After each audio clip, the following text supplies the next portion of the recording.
Hi and welcome to my YouTube channel. I'm Rick McAvoy, photographer, blogger, podcaster and all things photography over here in England. Welcome to my YouTube channel. What am I talking about this week? Well, on my blog I've written the post, what lens is best for building photography and what lens do I use? Now this all came about with the post I wrote last week, which was 50 tips let me get the title up rather than getting this wrong. 50 essential tips for beginners who want to photograph buildings. Having done that monster of a post, I decided that I was going to go through some of these things in more detail. And I broadened it out a bit as well to building photography, because you can call it architectural, construction, real estate, whatever photography, but it's photographing buildings. I just wanted to get things a little bit broader anyway. Here's the answery bit. The lens that is best for photographing buildings will be a wide-angle lens capturing high-quality, sharp and technically correct images. The focal length will be in the 15 to 30mm range, wide enough to capture interiors and exteriors accurately, faithfully and with minimal distortion and other optical errors. I use a Canon 17 to 40mm lens for my building photography. And at this point in the video, it would have been a really good idea if I'd actually had the Canon lens with me, but I don't. I've got a cup of tea, but I haven't got the lens. Oh well. So one thing I need to say is that there's at no point in this blog post do I tell you you need to buy an XYZ camera lens, because I don't know what camera system you're using, and I only talk about and write about and produce videos on the things that I do. These things aren't all just Google searches. This is me telling you what I do. Okay, so I don't tell you what the lens is that you need to buy. I tell you the lens that I use, and I use a Canon 17 to 40mm f4L lens. Now, it's not a big lens, it's not an expensive lens. Well, when I say it's not expensive, it's 600, 700 quid, which, sure, it's a lot of money, but it's not expensive in terms of lenses. And I do give a very good comparison of a Micro Four Thirds and a Canon full frame lens in the blog post, which was, it was an interesting comparison, which led me to the question, so is the Canon lens nearly twice as good as the Olympus lens based on the costs of them? The answer was no, of course. Who am I? Well, I'm Rick McAvoy. I'm a photographer, blogger, photography educator, podcaster, all-round good egg.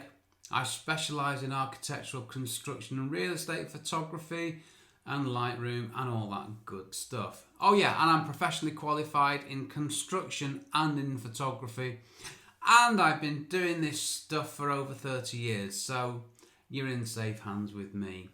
So what do I go on about in the post? Well, wide-angle lenses, telephoto lenses.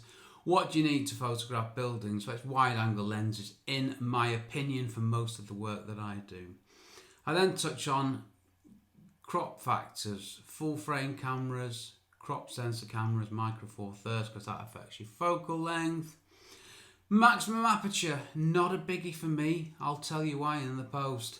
Best aperture, very important for me. I tell you what it is and how I know that and how you can find that out too.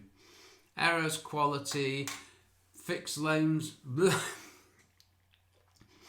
fixed focal length lens or zoom lens, fixed focal length aka prime lens. If I'd gone with prime lens, I think I would have been alright with that one. Sorry for that little stumble there. Tilt shift lenses. Well, tilt shift lenses are made for photographing buildings, but guess what? They're manual focus. I had one. Don't tell Canon this, but I hated it. Manual focus in this decade.